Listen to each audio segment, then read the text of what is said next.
آج کی ویڈیو میں ہم بات کریں گے ایک ایسی سائنسی، ماحولیاتی اور انقلابی حکمت عملی پر جس نے دنیا بھر کے ماہرین کو حیران کر دیا ہے۔ برکینا فاسو کے صدر ابراہیم ٹراورے نے ایسا تجربہ کیا جس کا تصور شاید ہم نے صرف سائنس فکشن فلموں میں کیا ہوگا۔ لاکھوں گیلن کھارا پانی یعنی سیلابی نمکین پانی کو صحرائی ریت کے نیچے دفن کر دیا گیا، اور اس کے بعد جو نتیجہ سامنے آیا وہ ناقابل یقین تھا۔ آخر ٹراورے نے ایسا کیوں کیا؟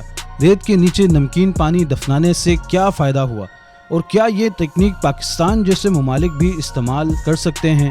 آئیے جانتے ہیں تفصیل سے، اس لیے ویڈیو کو اینڈ تک لازمی دیکھیے گا۔ برکینا فاسو ایک افریقی ملک جہاں کا زیادہ تر علاقہ خشک اور صحرائی ہے۔ یہاں پانی کی قلت ہے، زراعت کرنا مشکل ہے اور زمین دن بدن بنجر ہو رہی ہے۔ لیکن 2023 میں صدر ابراہیم ٹراورے نے ایک انتہائی غیر روایتی قدم اٹھایا۔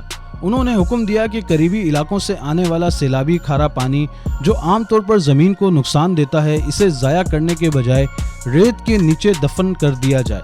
یہ کام جدید ٹینکروں، واٹر چینلز اور قدرتی ریت کے ٹیلوں کی مدد سے انجام دیا گیا۔ یہ منصوبہ پہلے صرف ایک تجربہ تھا، مگر آج دنیا بھر کے ماحولیاتی ماہرین اسے ریسنیلٹی نیوٹرلائزیشن کا نام دے رہے ہیں۔ اب سوال یہ ہے کہ ریت کے نیچے نمکین پانی دفنانے سے آخر ہوا کیا؟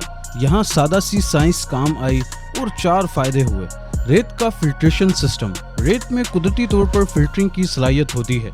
جب کھارا پانی ریت میں جاتا ہے تو نمک کی ایک بڑی مقدار وہیں رہ جاتی ہے اور نیچے جانے والا پانی رفتہ رفتہ نیم میٹھا ہو جاتا ہے۔ دوسرا فائدہ زیر زمین نمی کا ذخیرہ ہوتا ہے۔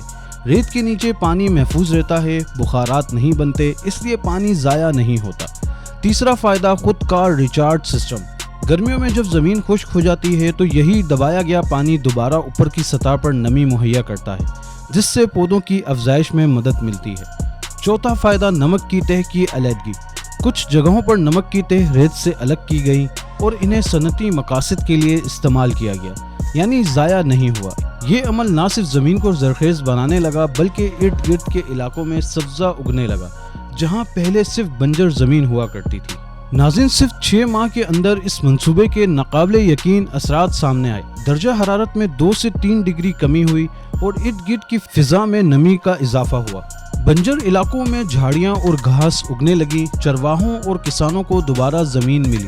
ماہرین ماحولیات کا کہنا ہے کہ یہ ٹیکنیک مستقبل میں ریگستانوں کو دوبارہ قابل کاشت بنانے کے لیے استعمال کی جا سکتی ہے۔ یہ نہ صرف پانی کو ضائع ہونے سے بچاتا ہے بلکہ ماحول کو قدرتی طور پر ریفریش کرتا ہے۔ اب سوال یہ ہے کہ کیا یہ ماڈل پاکستان جیسے ملک میں بھی اپنایا جا سکتا ہے؟ پاکستان بھی کئی طرح کی چیلنجز سے دوچار ہے۔ سندھ، بلوچستان اور جنوبی پنجاب کے علاقے اکثر سیلاب یا خشک سالی کا شکار ہوتے ہیں۔ ہر سال لاکھوں گیلن پانی ضائع ہو جاتا ہے، زمین بنجر ہو رہی ہے اور گلوبل وارمنگ شدت اختیار کر رہی ہے۔ ایسے میں اگر پاکستان بھی ابراہیم ٹراورے کی اس ٹیکنیک کو اپنائے، یعنی کھارے پانی کو مخصوص علاقوں میں ریت یا بنجر زمین کے نیچے دفن کرے، تو شاید ہم زیر زمین نمی بحال کر سکتے ہیں، بنجر زمین کو دوبارہ قابل کاشت بنا سکتے ہیں اور آنے والے سیلابی پانی کو برباد ہونے سے بچا سکتے ہیں۔ ناظرین، ابراہیم ٹراورے کا یہ قدم صرف ایک ماحولیاتی تجربہ نہیں بلکہ ایک نظریہ ہے کہ اگر ہم قدرت کو سمجھیں، اس سے لڑیں نہیں بلکہ سیکھیں، تو ہم نہ صرف زمین کو بچا سکتے ہیں بلکہ اپنی آنے والی نسلوں کے لیے بھی بہت کچھ محفوظ کر سکتے ہیں۔ اگر آپ کو ابراہیم ٹراورے کی یہ حکمت عملی متاثر کن لگی تو ویڈیو کو ضرور لائک کریں، کمنٹ میں بتائیں کہ کیا پاکستان میں ایسا ممکن ہے، اور چینل کو سبسکرائب کرنا مت بھولیے تاکہ آپ کو مزید ایسی انفارمیٹیو ویڈیوز ملتی رہیں۔